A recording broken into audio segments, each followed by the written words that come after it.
Hello, Carol Beringer here, and I am the owner of Pilates and More in Wayne, Pennsylvania, and this is the Radnor Memorial Library's series for the fall called Fall Back into Wellness. And so this is our second session. I hope that you were all able to enjoy the first 2 weeks where the fundamentals were available to you. And so we're going to continue on with belly bracing and hip hinging, which are two very important movements for core strength, endurance, and mobility through many of the daily task movements that we do. So most people aren't really sure what core strength means. They'll say, oh, I think it's my stomach. Well, our stomach's an organ, and so our abdominals are our core strength, holding our spine in our torso against gravity and through flexion, extension, side bending, and twisting safely so that we have good body mechanics. So I'm going to start, because we're doing a lot of sitting at computers and such right now, with belly bracing seated. And it's so simple, and it feels good. So if you're in a straight back chair, or if you can find somewhere to sit to do this, we're just going to sit with hips, knees, and feet. So your hips are, your femur goes into your pelvis here. This is your hips. This is your pelvis. So we're going to sit hips, knees, and feet. And you might want to come away from the back. You want to have this 90-degree angle here, 90-degree angle there. And just take your hands and wrap them around your knees. And maybe I'll square up a little bit. Yeah, I think this is a better position.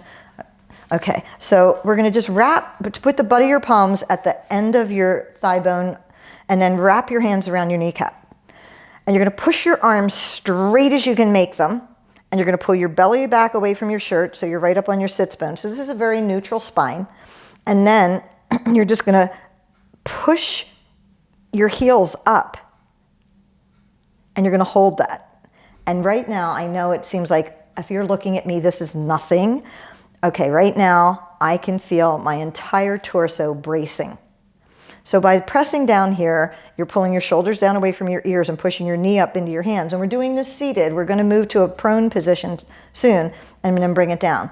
So if you can take that up to 15 to 30 seconds, you just press down on the butt of the palms and pick your heels up without moving your arms. So you're pressing against that. So you're keeping the arms super straight, and you're pushing against that oppositional energy. Your belly is bracing like crazy. And you could even turn it into an exercise where you soften and press. But the best to build endurance would just be to learn to hold this for 15 to 30 seconds. You can also do one at a time. You could cross over. So let's do one here.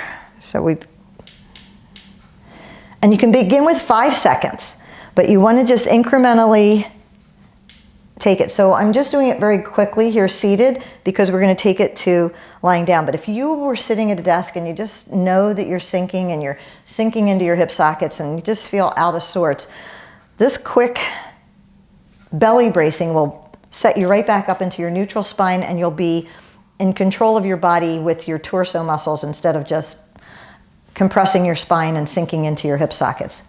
And it'll build endurance and body strength. Now we're going to go to the mat or the floor, even on your bed. A more firm surface would be preferable. And so while you're on your back, you're going to find your neutral spine, which is, if you put your hands on your low belly, if this is flat, that's your neutral lower back, wide through the shoulders, long through the neck.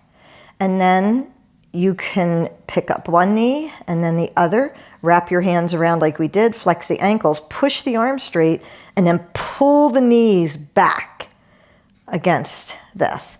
And we'll hold this for 15 seconds. If you have to release it, that's fine. You can just soften and then regain. But this is bracing your entire torso. And we're going to call that 15. Now you could also do it with one at a time here, with one foot down. We're going to just do the one side holding the legs up, which is just a little bit more strenuous.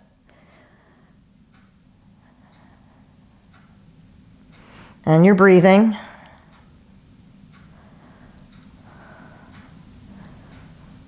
And switch.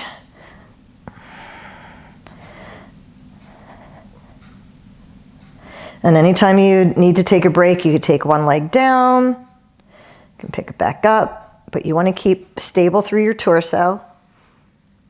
And then let's take a break for just one. You can sway the knees from side to side. So that was both, and then one side, and now we're going to cross over. So again, you can do it with one foot down, cross over, push and pull. Or if you're strong enough, you can pick up the other leg. It adds a lot. And you're breathing, you're not holding your breath, just a nice inhale and exhale. Your lungs can move even if your muscles are engaged. And then the other side, again, it's totally legitimate to put one foot down, keeping your pelvis even, pressing.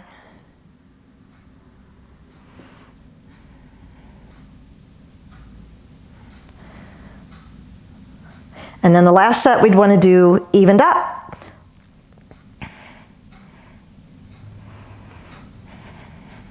Shoulders are wide, long through the neck, straight arms, knees pulling back against the palms. Whew! It's a lot. You'll feel it all the way through forearms, quads, but the belly bracing, it's very intense and very simple and very safe. Okay, now we're going to go to some hip hinging, which also uses a lot of belly bracing. So that's why we did those both first. So you can either come to your side and push up or roll up, whatever gets you up most gracefully. The more smoothly you're moving at any time, the more that you're sequencing your muscles, your tendons, your ligaments, your fascia throughout your body to move your skeleton through space. So now what would be best is if you had... And you can, well, we're going to simulate this without a pole today too. But if you have a broom or a long pole, we are going to use that to finish. But we're going to first go with some hip hinging. That's we're going to do hips, knees, and feet in alignment. I'm going to be sideways so you can see what goes on. So you're going to start in a nice posture, hands on your thighs, and you're going to soften your knees and send your tailbone back, and then just go until your hands again are wrapped around your knees, and we call this a second baseman position. And we don't want to just sink the belly. We're going to pull the bottom ribs back a little, or just think of pulling your belly away from your shirt. And now we're going to add, so this is hinging at the hips, but when you hinge at the hips, hinge at the knees, hinge at the ankle, you get more bang for your buck also. And so we are going to do a little bit of a hamstring stretch, because I don't know anyone that doesn't have tight hamstrings. So you're just going to gaze at your toes and push your legs straight. So you're just going to push the thighs to the back wall. And you're inhaling and exhaling, just so you don't hold your breath. The more we're using, our abdominals are meant to push the air out of our lungs. And so the more you use your abdominals, the more they create endurance, and more air going in and out of your lungs is also more circulation, increases metabolism. First thing you do when you hit the planet, and last thing you do before you leave is breathe. So it's pretty important. So now we're just going to slide the elbows down to the thighs. Press your hands together so that you'll feel the engagement of the upper abs a little bit better. And again, you don't want to just sink into this. You're sending your tailbone back, your knees forward, lengthening your breastbone. I'm gazing at my tips of my fingers, and then pull the bottom ribs in. And then here we can add another hamstring stretch. Just take the tailbone up to the ceiling.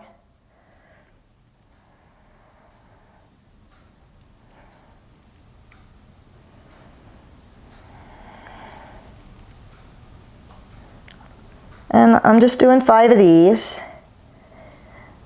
And then you can take your hands on your knees, or I like to cross my hands over my chest. And then I just feel like I'm picking my chest up. so that I'm staying braced in my belly as I come up and down. So let's just go through that transition again. Hands on the thighs, soften the knees, send the tailbone back, slide the hands down to the knees. There's your second base position. Sliding the elbows down onto the thighs, pressing the hands together, and then crossing the hands over the chest and feel like you're picking your chest up to unhinge. So when people talk about that you should lift with your legs, this is what happens for most people. They bend and they get down there for their package or whatever, but then they pull up with the low back, and that's where the problem occurs, because you've got all this load down here, and now you've yanked your back and compressed your low back to come up. So the way we want to come up is from there. If you have the object and you bring it closer into you, or if it's something you can pick up to hold here, and then you unhinge, that's using all your abdominals with your back already decompressed. Now, articulation of the spine like we did, like we can do, so I'll demonstrate that. So if you were to go down here and you wanted to test your ability to start touching your toes, I have many clients who come in with the goal of, I want to touch my toes again. And some of them never did in the first place, but we get as close as we can. You could put your hands on your shins, and then this lengthening of the hamstrings that we did.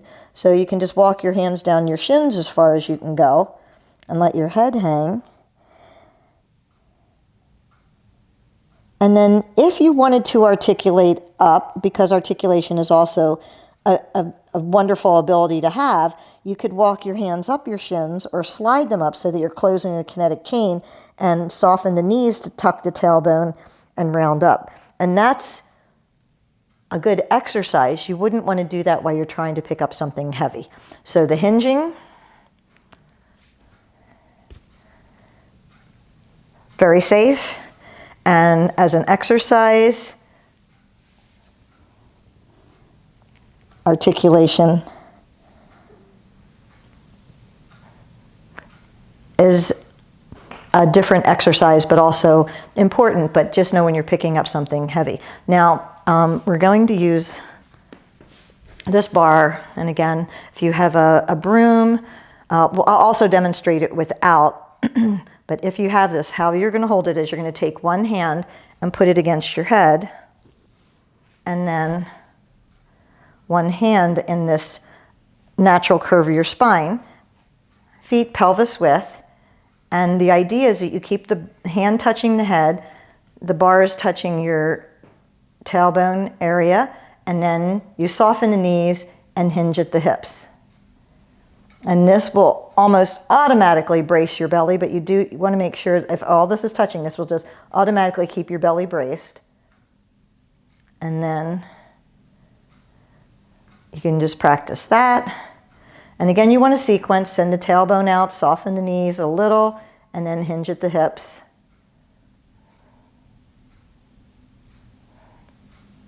And then if you don't have a bar, you can just take your hands to your low back, or you could take one behind the head and one at the low back, and just imagine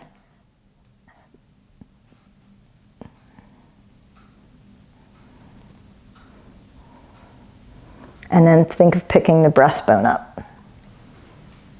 That's our wrap for today. And so practice that for the next 2 weeks while this video is available. And we'll see you for the next series.